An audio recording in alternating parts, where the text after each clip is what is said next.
madness. This is Sparta!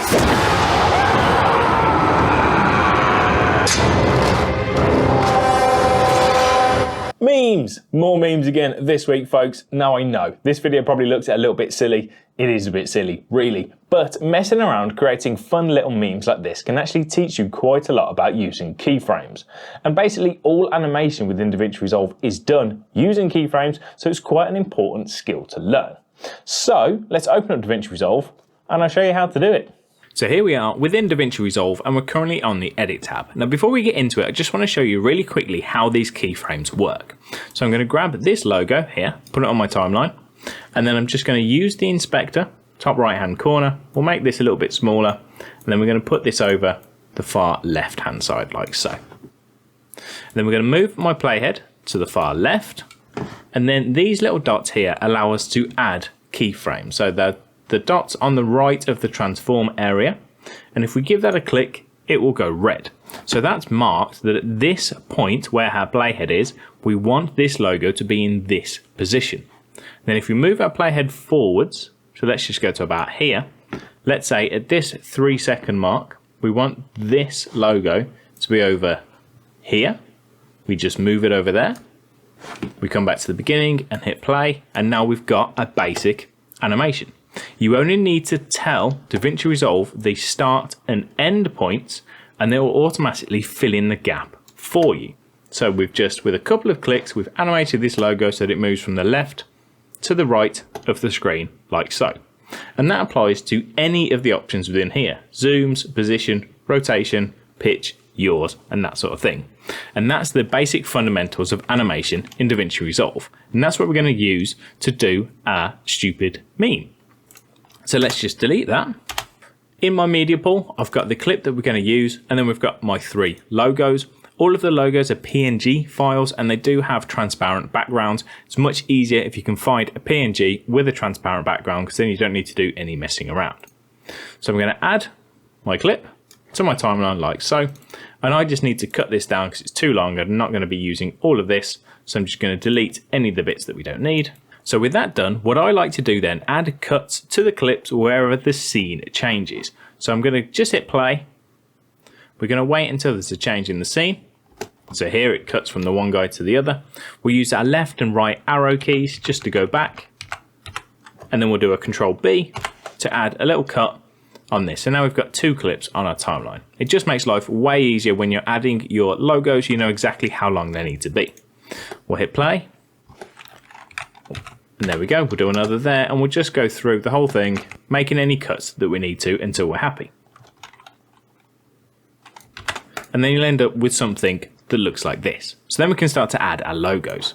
So this first one, we've got this guy. I just need to replace his face with the Davinci Resolve. So I'm going to grab my Davinci Resolve logo. I'm going to put it above my video clip on track number 2 on the timeline, and then I'm just going to resize it to be the same length of this first scene, like so.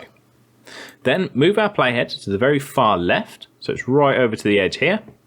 Within the inspector, you don't need to add your keyframe yet, just resize this to be exactly in the place that you want it. So I'm just going to put it above this guy's face, like so, until we're happy.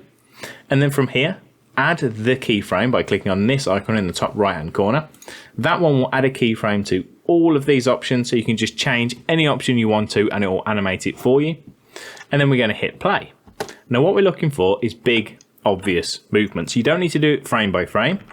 So at this point here, his head sort of changes direction. So we're just going to then press pause, move this over a little bit, and then we'll hit play again.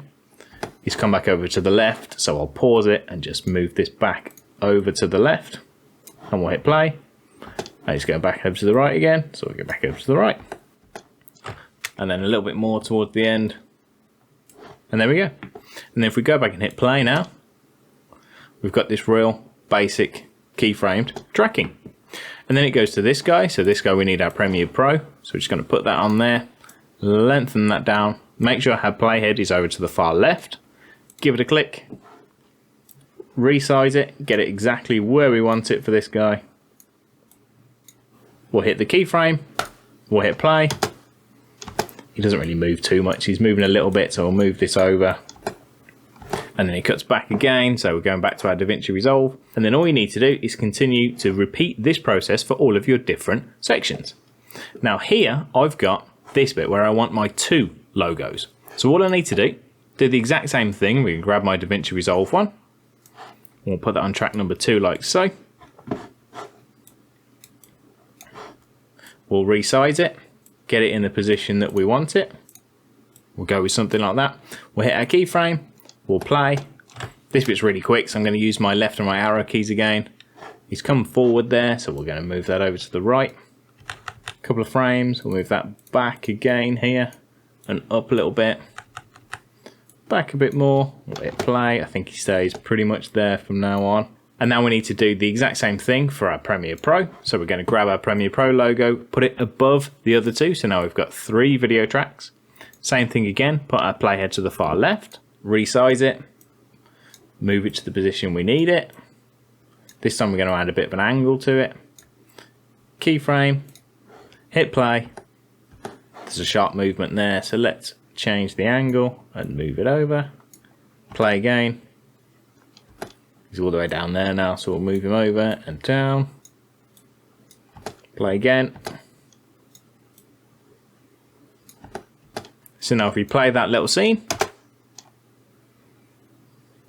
easy peasy. Quick face replacement to make some memes using basic, simple keyframes. And that's it for this week. I hope you did enjoy this video. If you did, give me a thumbs up. Any thoughts or feedback down in the comment section below. And if you're new here, you enjoyed this video, maybe consider hitting that subscribe button for me. Thanks for watching. Take it easy. I'll catch you next time. See ya.